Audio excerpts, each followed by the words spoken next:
Hello students, calculus का 12 number lecture हम लोग शुरू करने जा रहे हैं। 12th क्लास के लिए कैलकुलस 12th लेवल का है और लेक्चर नंबर 12 हम लोग पढ़ेंगे। पिछले वीडियो में ये 23 नंबर क्वेश्चन है। इसमें थोड़ा सा जल्दबाजी में माइनर हम लोग मिस्टेक कर दिए थे।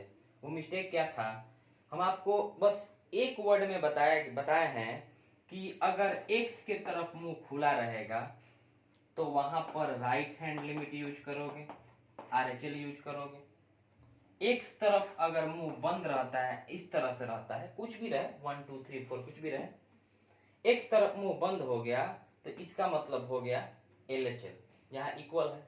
तो यहाँ पर RHL में यहाँ पर देख रहे हैं हम कि x 0 से लेस है। जब x 0 से लेस है तो हम ये LHL में केवल यूज करेंगे ना। तो ये sin x by x sandwich के फॉर्मूला पे आया होगा, इसका वैल्यू 1। हालांकि फंक्शन कंटिन्यूअस ही होगा बट ये LHL में केवल यूज होगा और ये right hand limit and value of function दोनों में यूज होगा।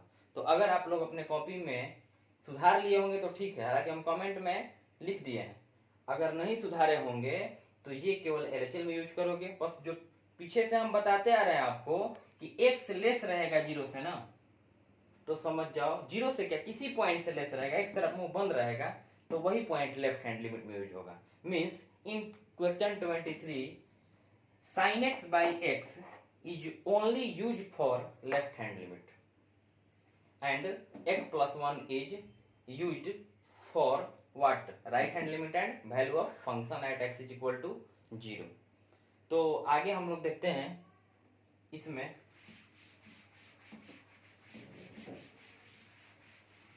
पीछे आपको बताया गया होगा कि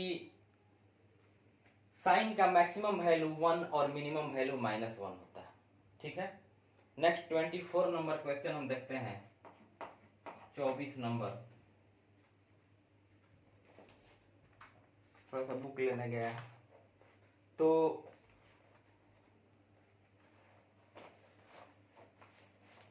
24 नंबर क्वेश्चन है fx is equal to x square sine 1/x and यहाँ पे है 0। ये इफ यदि x is not equal to 0 और यहाँ पे दिया हुआ है if x is greater equal 0, sorry x is equal to 0। First condition is that x is not equal to 0 and second condition is if x is equal to 0। तो ये 24 number question हो गया हम लोगों का। इसके सॉल्यूशन के बारे में चलते हैं हम लोग। कंटिन्यूटी मतलब डिसकंटिन्यूटी के बारे में बताना है आपको। फर्स्ट ऑफ ऑल थोड़ा सा इसको हम लोग इरेज कर देते हैं। लेक्चर नंबर 12 है, ध्यान दीजिए। At x is equal to 0 पे बना रहे हैं, मतलब x बराबर 0 पर एफ एक्स फंक्शन का वैल्यू कितना हो जाएगा, तो फंक्शन 0 यहाँ पर है तो 0 हो जाएगा। अब ये कांस्टेंट फंक्शन हो गया, यहाँ पर x का वैल्यू 0 डालेंगे बट इसमें तो x है नहीं तो ये 0 का 0 ही रहेगा। 4 भी डालोगे, f4 भी फाइंड करोगे तो दिस इज 0, ठीक है। आगे हम लोग चलते हैं। बताया गया होगा आपको कि जहां नॉट इक्वल का साइन रहेगा वहां पर left hand limit and right hand limit दोनों फाइंड किए जाए। तो यहां पर नॉट इक्वल का साइन है, वहां लेफ्ट हैंड लिमिट भी फाइंड करेंगे, राइट हैंड लिमिट भी फाइंड करेंगे। एक लिमिट फाइंड कर रहे हैं left hand limit x is equal to 0 पर, तो लिखेंगे limit x tends to 0 minus h and fx is equal to limit x tends to 0 minus h। fx का वैल्यू नॉट इक्वल है 0 minus h means less than 0, means not equal to 0। Not equal 0 यहाँ पर है तो use होगा x square sine 1/x। अब x का value put करेंगे तो h टेंड्स टू 0 होगा, is equal to limit h tends to 0 तो यहाँ पर हो जाएगा 0 minus h whole square into sine 1/0 minus h. Okay, यहाँ के बाद हम लोग आगे चल रहे हैं। तो 0 माइनस एच अभी इसको रहने देते हैं या डायरेक्ट सॉल्व करो। 0 माइनस 0 का होल स्क्वायर, हम किसका वैल्यू पुट कर रहे हैं ब्रदर? h का वैल्यू 0 पुट कर रहे हैं। तो 0 माइनस 0 का whole square into sine 1/0 minus 0 means 0 into sine 1/0। ये तो अनडिफाइंड होता है, 1/0 तो अनडिफाइंड हो गया। तो अनडिफाइंड जब हो गया तो इसका वैल्यू तो फिक्स नहीं है। तो लेकिन ये हमको पता है कि sine is an oscillating function lies between -1 and 1। तो यहाँ पर लिखेंगे 0 into a number between -1 and 1। ये क्या लिखा गया है? अ नंबर बिटवीन -1 एंड 1 मतलब -1 और 1 के बीच संख्या। तो -1 और 1 के बीच संख्या हो गया, किसी भी संख्या में हम 0 से गुणा करेंगे तो 0 गेट करेंगे। तो ये हम लोगों का हुआ लेफ्ट हैंड लिमिट का वैल्यू। अब राइट हैंड लिमिट पे चलते हैं।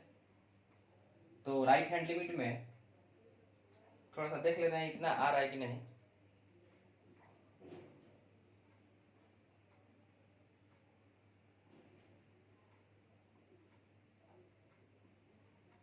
ठीक है, 0 माइनस एच कैमरा में देखने गए थे कि यहाँ तक आ रहा है कि नहीं, क्योंकि पिछले वाला तो है नहीं कि सेटअप है कहाँ तक आएगा कहाँ तक नहीं आएगा। इसमें थोड़ा सा ये नया रूम है तो इसमें प्रॉब्लम हो रहा है। तो ये हम लोगों का लेफ्ट हैंड लिमिट का वैल्यू होगा। अब यहाँ से आप राइट हैंड लिमिट फाइंड करना चाहेंगे, बस यहाँ पे प्लस लगा देंगे, यहाँ प्लस, यहाँ प्लस, यहाँ प्लस, फिर हर जगह प्लस होता जाएगा। तो अगेन वी गेट, वही टर्म गेट करेंगे। तो 0 इंटू साइन 1/0 क्या हो जाएगा? अ नंबर बिटवीन -1 एंड 1 इंटू 0 0। तो ये जो क्वेश्चन हो गया, फंक्शन जो है वो x इज इक्वल टू 0 पे कंटिन्यूअस हो गया। मतलब फलन x बराबर 0 पर संतत है। मतलब there is no point for discontinuity, discontinuity के लिए कोई बिंदु नहीं है। ध्यान रखिएगा, 23 नंबर क्वेश्चन आप लोग फिर से सुधार लीजिएगा। ज्यादा कुछ है नहीं, वो कंटिन्यूअस ही है बट थोड़ा सा। नेक्स्ट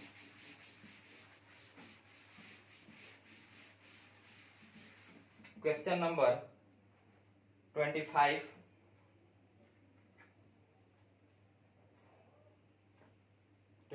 नंबर क्वेश्चन में आपका बोल रहा है f के सांतत्य की जांच करिए, मतलब कंटिन्यूटी पर डिस्कस करिए। ठीक है, fx का वैल्यू, फंक्शन का जो वैल्यू है defined as first sine x minus cos x and -1। This is applied if x is not equal to 0 and -1 is applied if x is equal to 0। देखो 24 और 25 में कंडीशन सेम दिया हूं। 24 number question में भी not equal 0 बोल रहा था, 25 नंबर क्वेश्चन में भी यही टर्म दिया हुआ। तो इसके कंटिन्यूटी पर डिस्कस करते हैं। चलिए वैल्यू ऑफ फंक्शन लिखते हैं। तो लिखेंगे यहाँ पर at x is equal to 0। तो at x is equal to 0 पे चलेंगे तो पहले लिखेंगे fx फंक्शन का वैल्यू। तुम नॉट इक्वल 0 यहाँ पर है तो -1 हो जाएगा। अब तुम x का वैल्यू 0 रखो या कोई और नंबर रखो तो f0 is equal to -1। Now I am going to going on left hand limit. Left hand limit पे बात करेंगे तो लिखेंगे limit x tends to 0 minus h। Same वही चीज, fx means function is equal to limit x tends to 0 minus h। What is the value of function 0 minus h? Not equal apply होगा। जहां बराबर नहीं का चिन्ह रहता है वहां पर LHL और RHL दोनों यूज किया जाता है। तो इसके सामने ये वाला लेंगे तो हो जाएगा sine x minus cos x. अब हम लोग x का वैल्यू डालेंगे, तो h टेंस टू 0 हो गया, लिमिट h टेंस टू 0, तो हो जाएगा sine 0 minus h, sine 0 minus h minus cos 0 minus h। अब h का वैल्यू डालेंगे, तो h का वैल्यू डालेंगे तो h टेंस टू 0 हट जाएगा, सॉरी ट्रिगोनोमेट्रिक फंक्शन का थोड़ा अप्लाई कर देंगे तो और बेटर रहेगा। अब यहां से क्या करेंगे कि h का वैल्यू अभी नहीं डाल रहे, यहां पर लिख रहे हैं limit h tends to 0, sine 0 minus h, sine minus h हो जाएगा। h का वैल्यू डाल भी देते हो ना तो वही वैल्यू गेट करोगे, बट यहां पर थोड़ा सा हम 0 को अभी नहीं रख रहे हैं, और minus cos 0 minus h means minus h। अब एक लाइन और रुक जाओ, h tends to 0, sine minus theta 11th class में जाएंगे, माइनस साइन थीटा मतलब minus sine h, sine minus h minus sine h minus cos minus theta, ये minus यहाँ पर है, cos minus theta minus cos plus cos theta होता है, sine minus theta minus sine theta, but cos minus theta plus cos theta. अब h का value डालो, minus sine 0 minus cos 0, sine 0 का वैल्यू 0 तो माइनस 0 माइनस 1, कॉस 0 का value 1 minus 1 बचेगा।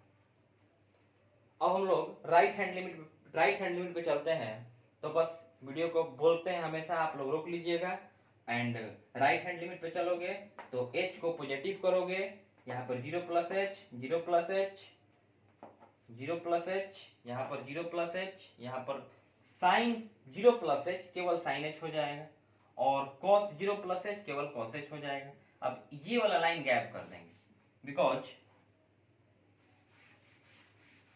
अब तो ट्रिगोनोमेट्री का फॉर्मूला रहा नहीं, डायरेक्ट h का वैल्यू डाले, ये माइनस हट जाएगा, तो साइन 0 0 minus 1 minus 1 means function is continuous, फलन क्या है संतत। तो इस तरह से हम लोग 25 नंबर तक क्वेश्चन, ध्यान रखना 18 नंबर छूटा हुआ है। आगे चलते हैं,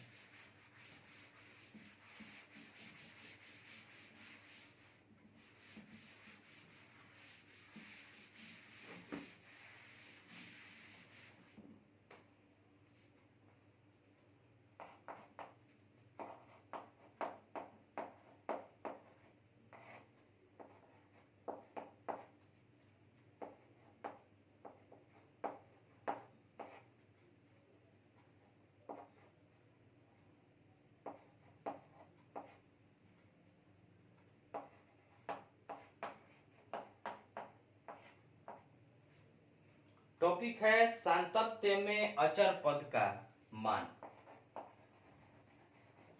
value of constant term in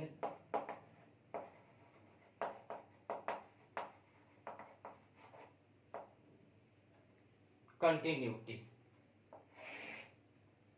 value of constant term in continuity.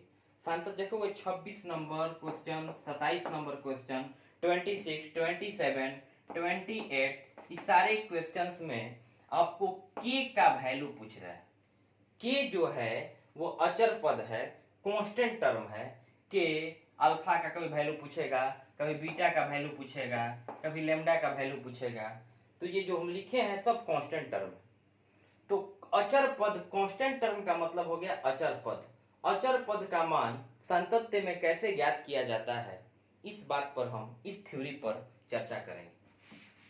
इसके लिए आपको वर्किंग रूल बताया जा रहा है।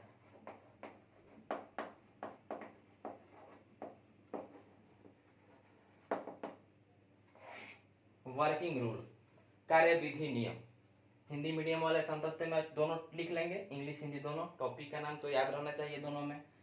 वर्किंग रूल में फर्स्ट पॉइंट आप लोग लिखिए, बहुत इंपॉर्टेंट ये वीडियो है, क्योंकि अचर पद का मान निकालना सीबीएसई बोर्ड और बिहार बोर्ड दोनों में पूछते रहता है। तो फर्स्ट पॉइंट में आप लोग लिखिए हिंदी मीडियम में पहले, सर्वप्रथम दिए गए बिंदु पर फलन का मान कोमा LHL और RHL। सर्वप्रथम दिए गए बिंदु पर फलन का मान कोमा LHL और RHL ज्ञात किया जाता है। सेकेंड पॉइंट में लिखिए आप लोग, संतत होने के शर्त। संतत होने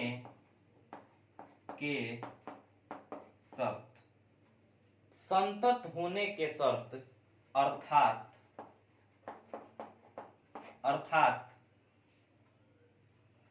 फलन का मान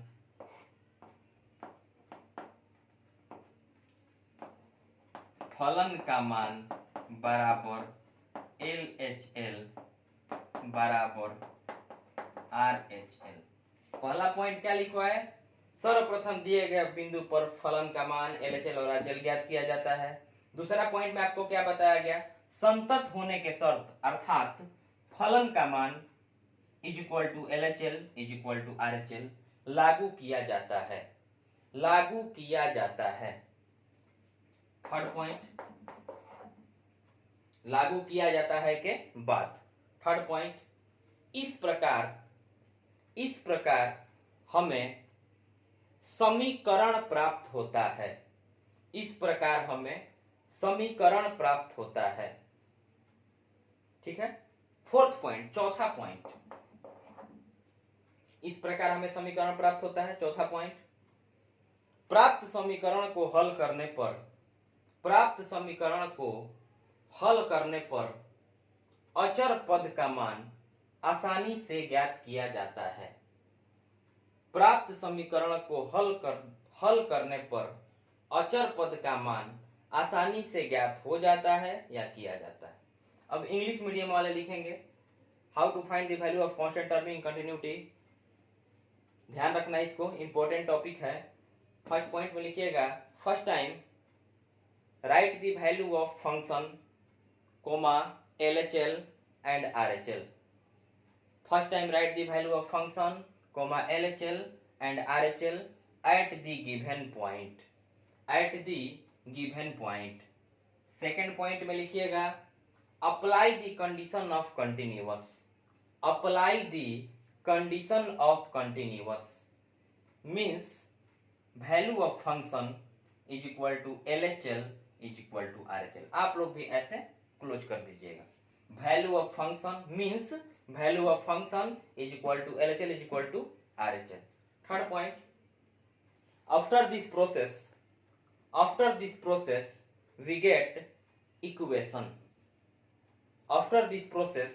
we get equation। Fourth point, if we solve the equation then we get value of constant term। अचर पद का मान कैसे निकाला जाता है, इसके लिए आपका ये थ्योरी का काम कर रहा है। इसी थ्योरी को यूज करके आगे हम लोग 26 नंबर क्वेश्चन में मिलते हैं। Thank you very much.